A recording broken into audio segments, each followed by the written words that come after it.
Imaginez un peu la scène. L'Arena Grand Paris. Des milliers de personnes, des milliers de voix qui s'élèvent en même temps. L'air est électrique. On sent tout de suite que ce n'est pas juste un concert. Non, c'est bien plus que ça. C'est l'aboutissement d'une très très longue attente. C'est une véritable célébration. Et pour vraiment comprendre l'intensité de ce qui s'est passé ce soir-là, il faut remonter un peu le fil. Parce que cette soirée, ce n'est pas qu'une simple performance musicale. C'est l'histoire d'un rêve qui a longtemps été interdit. Et c'est ce parcours, semé d'obstacles, qui rend ce moment de triomphe si particulier. Dès les premières minutes, d'ailleurs, l'artiste donne le ton. Il lance ces quelques mots. C'est la fête de Paris. Et là, tout change. Ce n'est plus son concert, ça devient la fête de tout le monde. Chaque personne dans la salle est invitée à faire partie de cette célébration collective. Mais alors, pourquoi cette fête est si spéciale? Qu'est-ce qui se cache derrière ce moment? Pour le saisir, il faut regarder en arrière et découvrir pourquoi cette scène parisienne a été, pendant si longtemps, un objectif qui semblait complètement hors de portée. Le chemin jusqu'à Paris a été tout sauf simple. Ça commence en 2018. Les premières tentatives pour organiser un concert se heurtent à un mur. Moïse Millet lui-même décrit ces années avec des mots très forts. Il parle d'une période compliquée, très difficile. Il a même eu le sentiment que jouer ici lui était tout simplement interdit. Et c'est là que le contraste est absolument saisissant. D'un côté, on a des années de portes closes, de difficultés. Et de l'autre, ce soir-là, face à cette foule immense, on a des paroles pleines d'émerveillement. Ici avec vous, regardez comment vous êtes nombreux. C'est le passage en direct de l'interdit à la communion.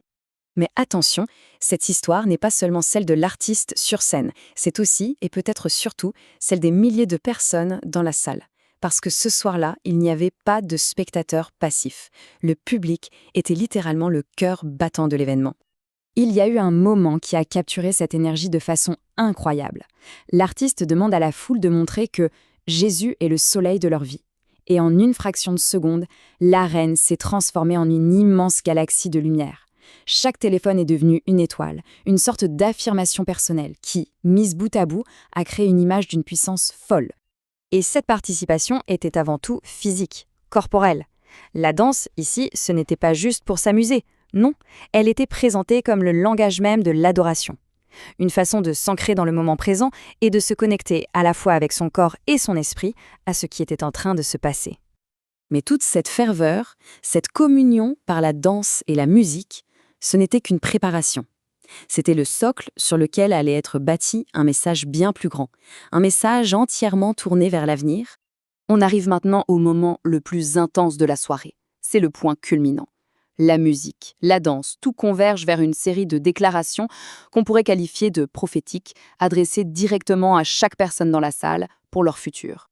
Et là, le message est très direct, sans détour. L'acte de danser devient un acte spirituel puissant. Les promesses sont fortes. Danser, c'est briser une malédiction.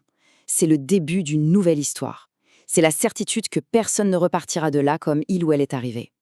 Et pour ancrer cette promesse, pour la rendre encore plus tangible, une date précise et répétée, martelée même, 2026. Cette année est présentée comme une année de bénédiction, un repère concret dans le temps.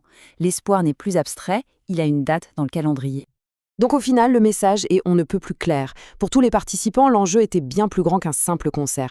L'invitation, c'était de prendre part activement à un moment de bascule, avec l'intention affichée de transformer sa propre vie. Finalement, cet événement nous laisse avec une question assez fascinante. Comment est-ce que la foi, la musique et un mouvement collectif peuvent fusionner pour créer un moment d'une telle intensité que des milliers de personnes le perçoivent comme un véritable tournant dans leur vie? Le pouvoir de la transformation par la célébration. Voilà une idée qui mérite réflexion.